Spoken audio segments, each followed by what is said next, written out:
Well, is that not a fabulous shot? There are the 3 RaceBirds that are going to be ready to set sail, and they are right at the front end, the bow of one of those huge cruise liners, and one of the yachts coming in behind it. This pretty much encapsulates Monaco right here. Exactly, just under 20 seconds to go, and you saw there the boats coming past in the background, and they are creating extra turbulent water for these RaceBirds, and this is the crunch time. 10 seconds, let's see who gets the best start through the gates. Looks like Team Miami might have a problem. They have not even moved. Stark is still just sitting there. The other two, Brady and Team Blue Rising, coming up to the start line. We are bows out and racing. Phelim Kavanaugh timing it to perfection, it looked like, getting a little bit of a jump on Coleman. But here, huge story. Eric Stark for Miami, absolutely just stalled in the water right now. And look at the launch Phelim Kavanaugh got. Amazing launch, but this is an absolute disaster for Team Miami, the championship leaders as it stands currently in E1. But this is where it all happens, into this hairpin here, turns 3, 4, and 5. Who will get the best entry? Who will get the best exit and the lead and the clean, importantly, the clean water to try and maximize that lead? He's taken that very, very well. Kavanaugh and Team Blue Rising. This will be interesting for me because remember the top 2 go straight into the finals. If they have a problem, and obviously Team Miami struggling right now, how hard do you push here? Do you worry about getting the win? You don't earn any points toward the championship here. It's just a transfer scenario here. How hard do you push? We'll find out. And for Team Miami, they're going to get 6th place points in the championship, but they wanted more. They wanted to get out here. Remember, they came in here as the point leaders in the championship. Now they won't even go to the final. Absolutely. We're now looking at the race we have in front of us. Blue Rising with that boost on. Team Brady trying to close the gap. Brady trying to have a redemption story here from losing out in Puerto Banús, having won the 2 previous races before that. A very competitive team, a very strong team with a team owner who knows only nothing but winning. And there won't be an exception for 2nd place, as he said himself. Well, and they have to shake off a little drama because remember, at the end of the semifinal rounds, it looked like they were going straight to the final. Then from semifinal 1, there was a penalty that was appealed. The appeal was upheld. It changed the finishing order, not affecting Brady in terms of where they finished, but where they could advance. They ended up, instead of going to the final, they're in here into the playoff. They have to shake that loose right now. And now Team Miami is back and underway, but way, way adrift at this stage. So could we be seeing a long lap here potentially? Is it setting up? No, I think I've called that a bit too early, but oh, maybe not. Yeah. Maybe not. Phelim going for it right now. And this is interesting as Coleman elects not to. So Coleman will move in front, but Coleman is going to have the wake of Team Miami to deal with. And it looks as though Phelim Kavanaugh, depending upon how close he comes, we may have him now dealing with 2 different RaceBirds wake here. We'll see how he plays that out. And he wastes no time, right to the boost as he hits the merge. And I think he wants to get in front, understandably, of Coleman as quick as he can, because Coleman still has to do that long lap.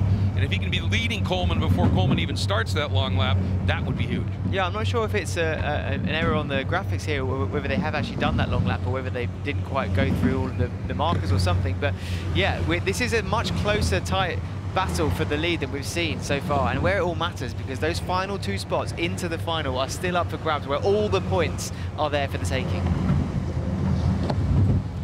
Oh, we just got word now that there's a long lap penalty for Team Blue Rising not maintaining their lane. Lisa Gussin-Battaglia beside herself at her home race, lives just up the hillside, and now looking like they will not be going to the final. Or will they? Because remember, Eric Stark had that problem early, so they're not necessarily out of it, but this sure piles on even more drama to what we've already seen today. The only saving grace being the issues that Team Miami had at the start, and being so far behind, you know, a minute and a half behind now. I think this is pretty much race over for them, and weekend over, as they probably now just go into default 6th place in the positioning for this weekend. But yeah, Team Brady now a great chance. They've been gifted another chance into the final that was taken away from them after the penalty, and that decision was changed after the semi-finals. Absolutely.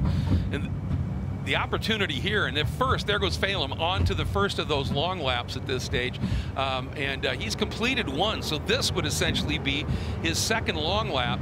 But the other side of the story is, right now, the margin between Phelan Kavanagh and Eric Stark is 1:25. That's far longer than a long lap, so they could still be okay here, barring no other serious issues cropping up. We could still see Lisa and her teammate Phelan Kavanagh, who's in this race, making it into the final round at Lisa's home. Yeah, and that gap between Team Brady and Blue Rising now around just the 11.5 second mark, which is pretty much around that, well, it was 11.5 seconds, now it's way up in the 30s, but that sweet spot of a long lap was looking between that 10 and 13, 14 seconds, so it just goes to show what needs to be done in the build after a long lap or before another team activating their one, the work that has to be done to still come out in the lead. Yeah, absolutely, and right now Phelan Kavanagh has completed both the required long lap and the penalty long lap and still sitting in second, so things are looking good here.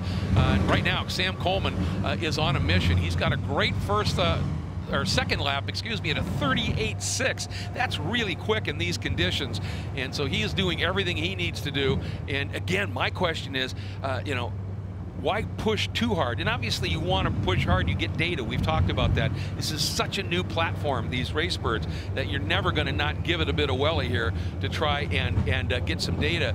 But you don't have to go super hard right now. You know you're going to go into the semi, or into the finals, I should say. There's just that fine balance of just want to make sure you maximize the performance, that you can then, like you said, carry that data through into the final where all the points up for grabs. But also it's about understanding the RaceBird, understanding how far you can push it and still maintain that balance, because there is a really fine margin between smooth kind of foiling on top of the water, then just having that little bit too much where you then take the foil out of the water, completely unsteadies the craft, and then you basically lost loads of time.